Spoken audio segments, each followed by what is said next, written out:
Assalamualaikum warahmatullahi wabarakatuh. Waalaikumsalam warahmatullahi wabarakatuh. Apa kabar anak-anak? Baik. Alhamdulillah baik. Sekarang seperti biasa di dalam belajar terlebih dahulu kita berdoa kepada Riko. Silakan memimpin doa. Doa mulai. Bismillahirrahmanirrahim. Rabbi shrah sadri wa yassir li amri wahlul 'uqdatam min lisani yafqahu qawli. Rabbi zidni ilma warzuqni fahma. Alhamdulillahi rabbil alamin. Alhamdulillah. Sekarang siapa yang hadir pada hari ini? Hadir? Hadir semua? Ya. Untuk selanjutnya di dalam pembelajaran Ibu minta nanti kepada kalian harus senantiasa memperhatikan di dalam belajar supaya pembelajaran kita nanti apa yang Ibu sampaikan kalian paham. Jadi harus diperhatikan dengan benar, jangan ada yang main-main. Kemarin kita telah belajar tentang apa kemarin? Tentang toharoh, yaitu tentang toharoh, tentang bersuci, tentang bersuci. Di dalam toharoh itu kemarin ada materi tentang najis dengan hadas. Apa perbedaan najis dengan hadas? Apa perbedaan najis dengan hadas? Ayo.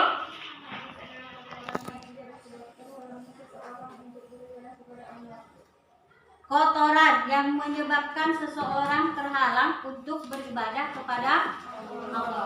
Jadi karena ada kotoran yang menyebabkan seorang terhalang untuk beribadah kepada Allah. Hadas Adalah keadaan tidak suci pada diri seorang muslim yang menyebabkan ia tidak boleh sholat dan tawaf.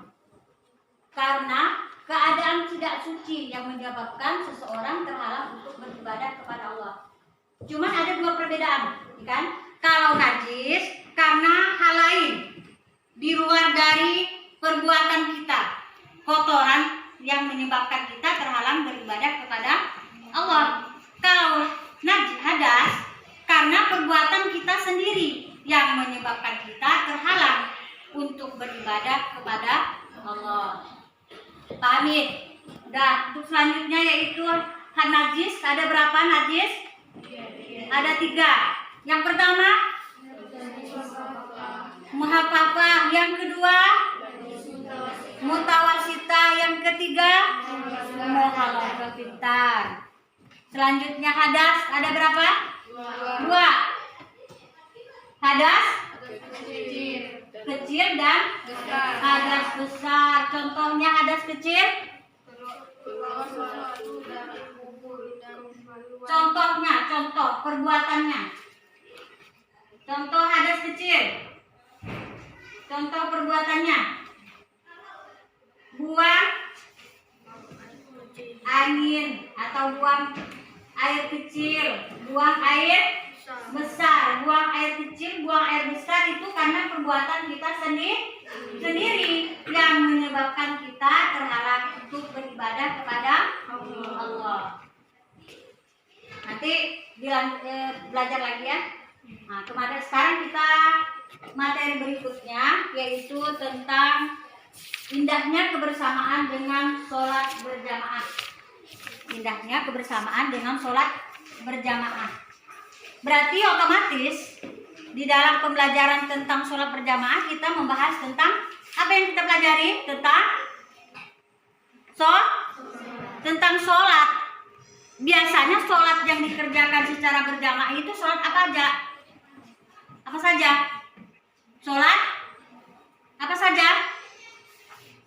sholat maghrib, sholat wajib, ya kan? Sholat maghrib, sholat isya, duhur, asar, subuh. Ada berapa waktu, Tata? Ada 5 waktu yang biasanya dilaksanakan secara berjamaah. Yang dibahas sekarang itu mengenai tentang sholat wajib, bukan sholat sunnah, ya, yang dilaksanakan secara berjamaah. Sekarang coba perhatikan ke depan. Di sini Ibu menampilkan gambar. Ada tampilan gambar. Yang pertama gambar 1, yang kedua ada 5 gambar. Di situ kan ditampilkan ada 5 gambar. Gambar 1, gambar 2, gambar 3, 4 dan 5. Secara urutan dari atas. Coba kalau dari gambar tampilan gambar tersebut, coba Ibu minta kepada kalian kira-kira apa komentar kalian mengenai tentang gambar tersebut. Terserah mau gambar berapa di komentari. Kelompok 1. Tampilan gambar tersebut. Terserah. Kalau diperhatikan gambar 1, gambar orang lagi apa? Lagi melaksanakan sholat. Lagi gerakan apa? Ruku, bukan sujud. Ruku. Terus apa komentar gambarnya? Gambar orang lagi apa? Lagi sujud, kemudian ayo berbicara. Ya, ada 2 orang lagi berbicara di belakang. Kemudian terserah gambar kedua. Kira-kira gambarnya orang lagi apa? Lagi melaksanakan sholat. Apakah demikian dari tampilan gambar yang dimaksud dengan melaksanakan sholat? Seperti gambar tersebut. Sholat di mana itu? Di dalam, di luar? Di luar. Lagi mengerjakan sholat. Apakah betul pelaksanaan sholat seperti demikian? Salah. Kemudian gambar ketiga di bawah sebelah kanan. Lagi melaksanakan sholat juga, ya kan? Karena pemateri kita tentang sholat. Gambar tentang sholat. Kira-kira betul pelaksanaan sholat seperti demikian? Betul. Ada apa yang depan itu? Ada imam. Di belakang ada makmum. Terus gambar keempat. Lagi melaksanakan apa? Sholat juga. Ada gambar yang aneh dari gambar tersebut? Ada? Ada. Dari gambar yang aneh. Kira-kira apa? Orang lagi apa? Ruku, sujud. Lagi apa? Lagi sujud. Kemudian ada gambar yang aneh di situ? Ada orang lagi di luar dari gerakan sholat. Di luar dari gerakan sholat. Mungkin sering kalau yang laki-laki melaksanakan sholat seperti demikian. Gurau atau main-main di dalam melaksanakan sholat. Terus gambar terakhir merupakan salah satu gambar apa? Tentang orang sholat juga, ya kan?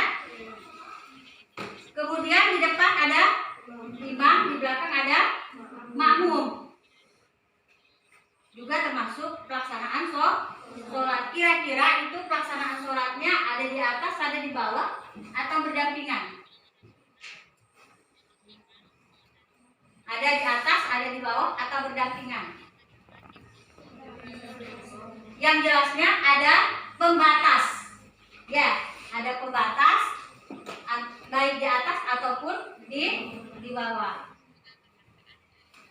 Kira-kira dalam tampilan gambar tersebut ada yang sesuai dengan ketentuan di dalam sholat berjamaah, ada yang tidak sesuai dengan ketentuan sholat berjamaah di dalam tampilan gambar tersebut. Sekarang kita ke materi. Coba Kak, perhatikan ke materi. Sebelumnya Ibu ingin menyampaikan materi, Ibu ingin menyampaikan tujuan pembelajaran kompetisi dasar. Dalam pembelajaran kita ini yaitu tentang memahami ketentuan sholat berjamaah. Kemudian tujuan pembelajaran yaitu diharapkan kepada siswa, pada kalian mampu yang pertama menjelaskan tentang pelaksanaan sholat berjamaah serta dasar hukumnya dengan baik dan benar. Yang kedua, mampu menjelaskan tentang syarat sah dalam pelaksanaan sholat berjamaah. Sekarang pengertian sholat berjamaah. Pengertian sholat berjamaah. Yang disebut dengan sholat berjamaah adalah sholat yang dikerjakan oleh dua orang atau lebih secara bersama-sama, yang satu menjadi imam dan yang lainnya menjadi makmum. Jadi pelaksanaan sholat yang dikerjakan oleh dua orang atau lebih secara bersama-sama, yang satu menjadi imam dan yang lainnya menjadi makmum. Sedangkan hukum dalam pelaksanaan sholat berjamaah yaitu sunnah muakkad. Hukum dalam pelaksanaan sholat berjamaah yaitu sunnah muakkad. Artinya sunnah yang sangat dianjurkan. Hukumnya termasuk sunnah, namun dianjurkan di dalam agama Islam. Jadi kurang lebih hukumnya itu hampir mendekati kewajiban. Jadi sunnah, kalau kita seperti yang kita tahu, pengertian sunnah adalah apabila kita kerjakan, kita mendapat pahala, kita tinggalkan, kita tidak berdosa. Itu kan? Ya, pengertian sunnah. Nah, namun di dalam pelaksanaan sholat berjamaah ini hukumnya adalah sunnah muakkad, artinya sunnah yang sangat dianjurkan. Sunnah tapi hampir mendekati suatu kewajiban. Jadi karena dianjurkan di dalam pelaksanaan ajaran agama Islam. Selanjutnya yaitu tentang syarat sah dalam pelaksanaan sholat berjamaah. Di dalam pelaksanaan sholat berjamaah ada syarat-syarat sah. Dalam arti kalau salah satu syarat ini tidak ada, berarti bukan dikatakan sholat berjamaah. Artinya, paham ya? Jadi ini merupakan syarat sahnya sholat dalam pelaksanaan sholat berjamaah. Seandainya salah satu syarat tidak ada di dalam syarat tersebut, di dalam kita melaksanakan sholat berjamaah, berarti tidak sah kita melaksanakan sholat berjamaah. Yang pertama, syarat pertama yaitu adanya imam. Ada imam, berarti imam yang memimpin sholat. Posisi imam berada di depan. Posisi imam berada di depan. Kemudian yang kedua ada makmum dengan niat untuk mengikuti imam. Makmum posisinya ada di mana? Ada di belakang imam. Seperti tampilan gambar tadi, ya kan? Nah, jadi imam posisinya ada di depan dan makmum posisinya ada di belakang. Jadi kalau untuk makmum ini boleh satu atau lebih selain dari imam. Ya. Jadi intinya seperti ini kan. Dengan niat untuk mengikuti imam. Niat untuk mengikuti imam, baik dalam gerakan sholat yang dilakukan oleh imam. Jadi harus diikuti oleh makmum. Kemudian yang ketiga, sholat dikerjakan dalam satu majlis. Sholat dikerjakan dalam satu majlis, artinya sholat dikerjakan dalam satu tempat. Seandainya pelaksanaan sholat berjamaah dikerjakan berlainan tempat,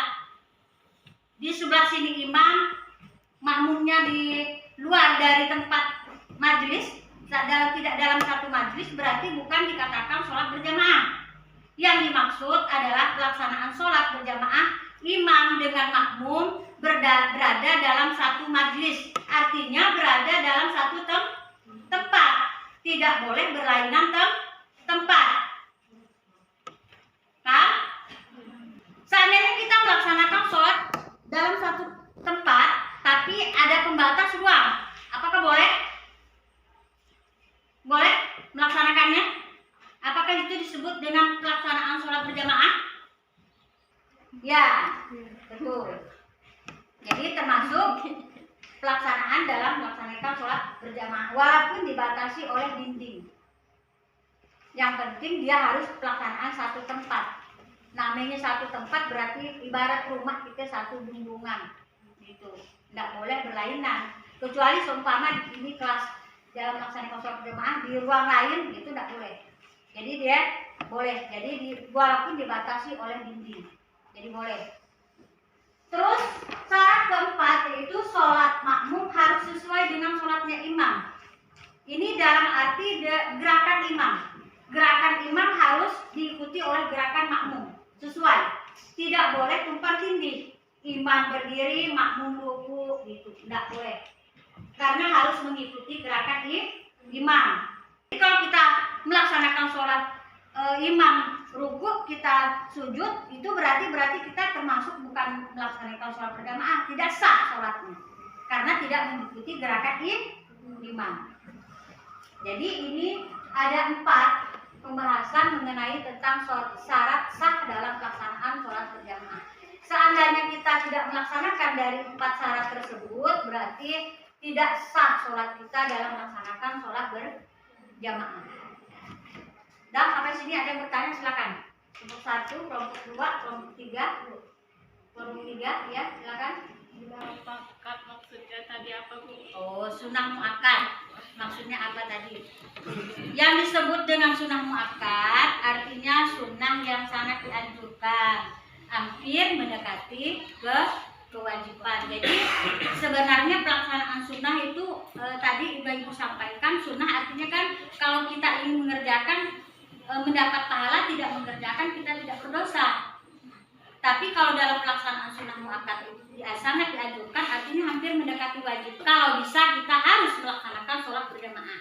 Ingat, di dalam pelaksanaan kita mengerjakan sholat berjamaah itu pahalanya lebih besar.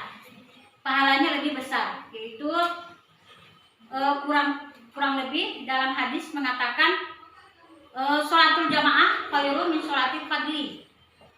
Artinya pahala 27 derajat pahalanya. Lebih besar pahalanya dari kita mengerjakan sholatin sendiri. Jadi kalau kita ingin mendapat pahala yang lebih banyak, lebih baik kita mengerjakan sholat berjamaah. Kecuali ada halang-halangan tersendiri yang tidak memungkinkan kita untuk melaksanakan sholat berjamaah. Kira-kira paham? Jadi artinya sunnah yang sangat dianjurkan. Selanjutnya ada yang bertanya? Dia kelompok 2. Bagaimana sholat berjamaah berdua? Bagaimana sholat berjamaah berdua? Sholat berjamaah berdua. Mungkin tadi di tampilan gambar tidak Ibu tampilkan. Pelaksanaan sholat berjamaah itu kan tadi menurut pengertian sholat berjamaah dilaksanakan oleh 2 orang atau lebih. Nah, jadi yang ditanyakan oleh temannya dari kelompok 2, bagaimana pelaksanaan sholat berjamaah berdua? Mungkin kalian juga pernah lihat, tapi sekarang Ibu jelaskan. Ada yang mau jawab? Silakan. Sebelum Ibu jawab, kelompok 1 mau jawab? Silakan. Imam di depan, makmum di belakang. Imam di depan, makmum di belakang. Memang seperti demikian. Kadang tuh sejajar antara imam dengan makmum. Jadi sejajar. Kadang boleh tidak berdampingan, namun hanya maju sedikit. Kan? Maju sedikit, jadi imam agak di belakang dikit. Ataupun sejajar antara imam dengan makmum. Paham ya? Nah. Terus selanjutnya kelompok yang bertanya? Ada lagi? Bu, bagaimana sholat jamaah yang dilaksanakan di satu tempat yang beda ruangan? Satu tempat berbeda Ruangan.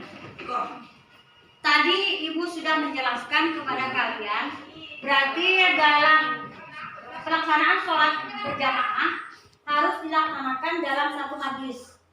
Pelaksanaan sholat berjamaah harus dilaksanakan dalam satu majlis. Ini tadi kalau ditanya bagaimana pelaksanaan sholat dalam satu tempat tapi beda ruangan. Nah, berarti itu dianggap sah sholat karena masih dalam satu majlis pelaksanaan. Yang dimaksud lain tempat tidak dalam satu majlis artinya tidak dalam satu bangunan, beda bangunan. Berarti itu pelaksanaan sholat berjamaah tidak sah. Yang dimaksud kalau beda ruangan tapi dalam satu bangunan berarti dia dianggap sah salatnya. Termasuk sah sholat dalam pelaksanaan sholat berjamaah. Ada yang bertanya lagi? Kalau tidak ada, sekarang Ibu bagikan per kelompok, dijawab, materinya ada.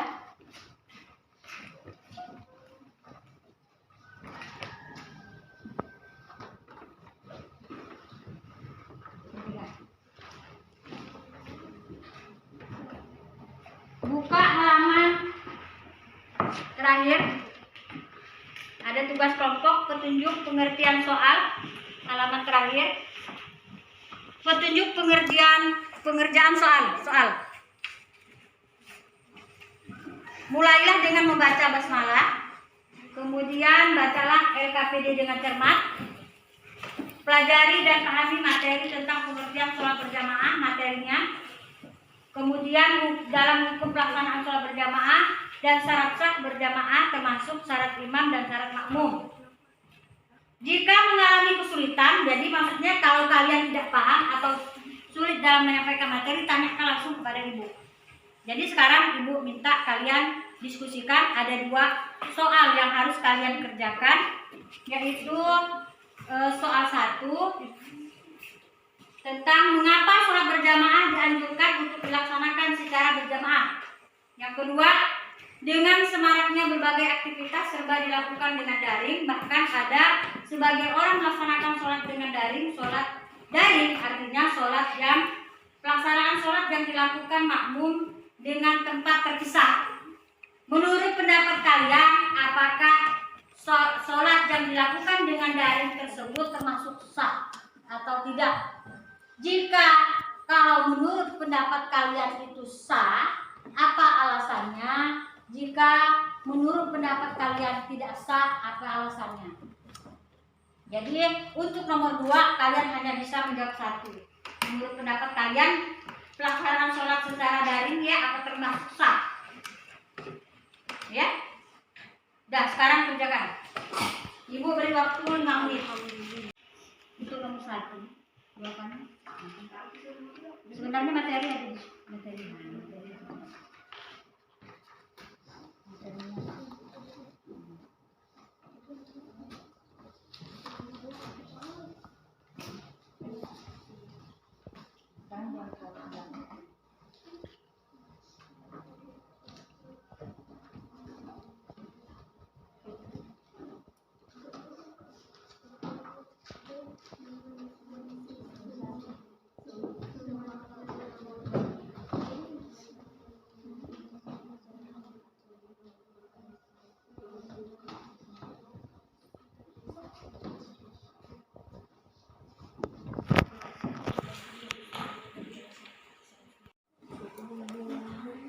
Udah, sekarang selesai diskusinya?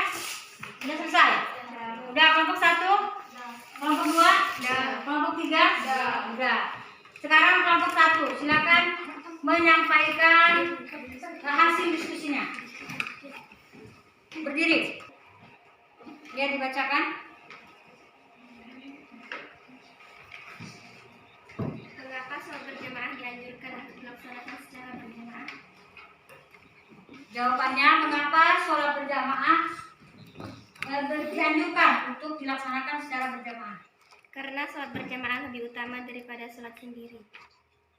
Karena sholat berjamaah lebih utama dari sholat sendiri. Langsung jawaban kedua. Yang lainnya dengarkan. Nanti kalau ada yang ingin mendengar silakan.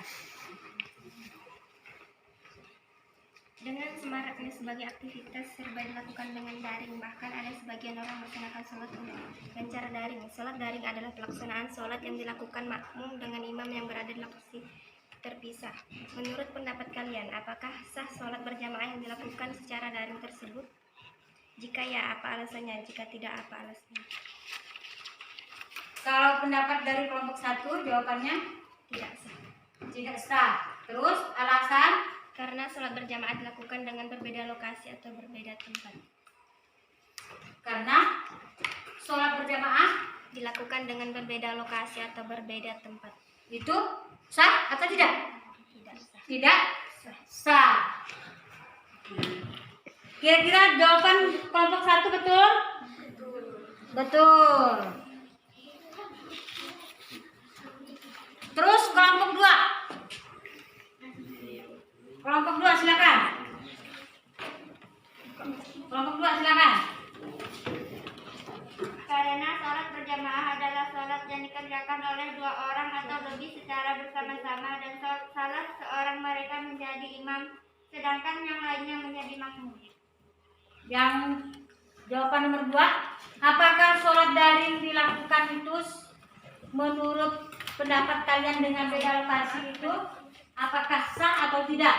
Tidak sah. Tidak sah. Alasannya? Karena sholat daring tersebut dilaksanakan di lokasi berbeda atau tidak satu majelis. Tidak dalam satu majelis. Kira-kira nomor 1, jawaban nomor 1 dari kelompok 2. Jawaban nomor 1 dari kelompok 2. Ada yang ingin menambahkan? Kalau untuk jawaban nomor 2 kurang lebih sama antara kelompok 1 dengan kelompok 2. Berarti penjelasannya adalah tidak sah karena dilaksanakan dengan lokasi yang berbeda. Pelaksanaan sholat berjamaah dilaksanakan oleh 2 atau lebih secara berjamaah. Itu kalau menurut pendapat ibu itu adalah pengertian dari sholat berjamaah. Tapi yang ditanya, mengapa sholat berjamaah dianjurkan dilaksanakan secara berjamaah? Jawabannya kalau yang dijawab oleh kelompok 1 tadi adalah termasuk pengertian dari sholat berjamaah, karena artinya katanya yang sholat yang dikarenakan oleh 2 orang atau lebih, sedangkan yang satu jadi imam dan yang lain menjadi makmum. Kalau dari kelompok 1 tadi jawabannya Kak? Kelompok 1 nomor 1. Karena sholat berjamaah lebih utama daripada sholat Karena sholat berjamaah lebih utama dari sholat sendiri. Makanya dianjurkan dilaksanakan dengan berjamaah. Terus kelompok 3. Mengapa sholat berjamaah dianjurkan untuk dilaksanakan secara berjamaah? 2. Karena sholat berjamaah termasuk sunnah muakkad dan bisa juga disebut dengan kewajiban. 2. Dengan semaraknya berbagai aktivitas serba dilakukan dengan daring, bahkan sebagian orang melaksanakan sholat dengan cara daring. Sholat daring adalah pelaksanaan sholat yang dilakukan makmum dengan imam yang berada di lokasi terpisah. Menurut pendapat kalian, apakah sah sholat berjamaah yang dilakukan secara daring tersebut? Jika ya, apakah alasannya? Jika tidak, apa alasannya? Tidak sah. Alasannya karena sholatnya dilakukan di tempat yang berbeda. Tidak sah sholatnya karena dilakukan di tempat yang berbeda. Artinya di lokasi yang berbeda antara yang lain, antara makmum dengan imam. Ada yang nak menambahkan? Silakan. Ada yang menambahkan? Silakan. Dari pendapat dari diskusi kelompok 3. Ada yang ingin menambahkan? Silakan. Nah, kalau tidak ada, sekarang kita bahas secara secara bersama-sama. Kalau menurut pendapat Ibu, dari jawaban kelompok 1, kelompok 2, kelompok 3, semuanya untuk soal nomor 2 ya betul.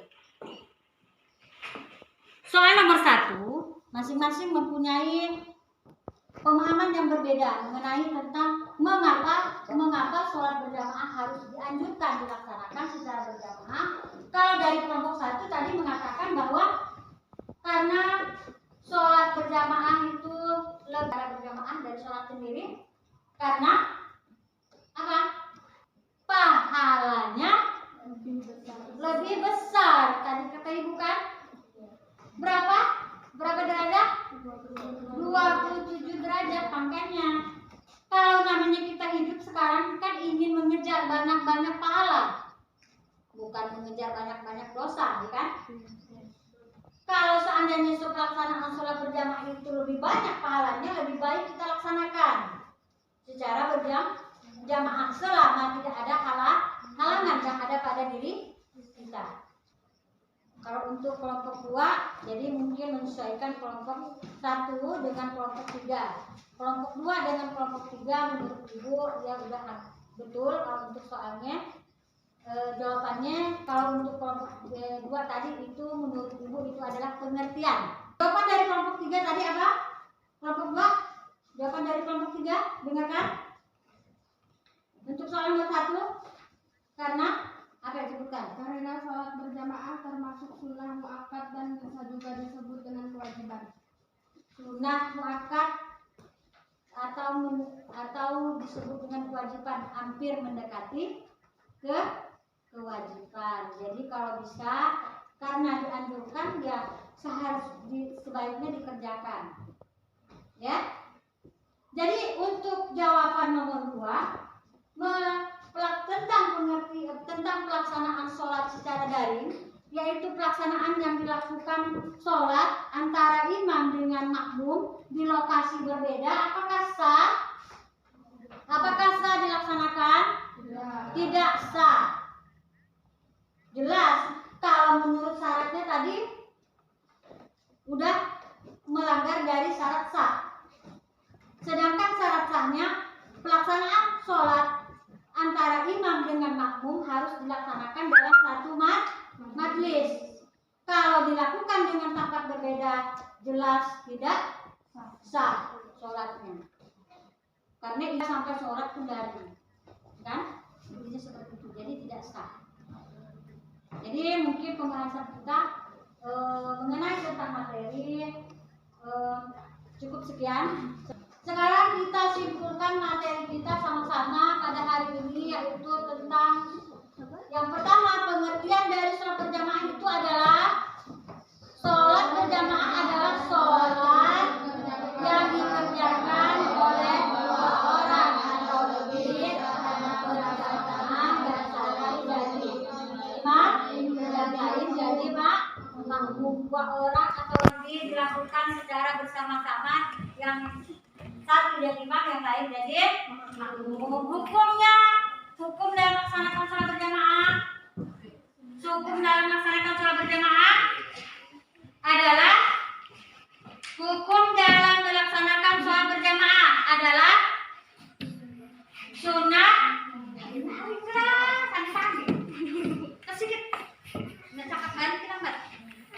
Hukum dalam melaksanakan sholat berjamaah adalah sunnah muakkad, artinya sunnah yang sangat dianjurkan. Terus selanjutnya, syarat dalam melaksanakan sholat berjamaah ada berapa syarat? Ada 4 syarat. Yang pertama, adanya imam. Yang kedua, adanya makmum. Yang ketiga, sholat yang dikerjakan dalam satu majlis. Yang keempat, sholatnya makmum harus sesuai dengan sholatnya imam. Jadi ada 4 syarat. Ya. Jadi Ibu minta kepada kalian apa yang telah dipelajari pada hari ini dipelajari. Untuk minggu depan kita lanjutkan materi kita mengenai tentang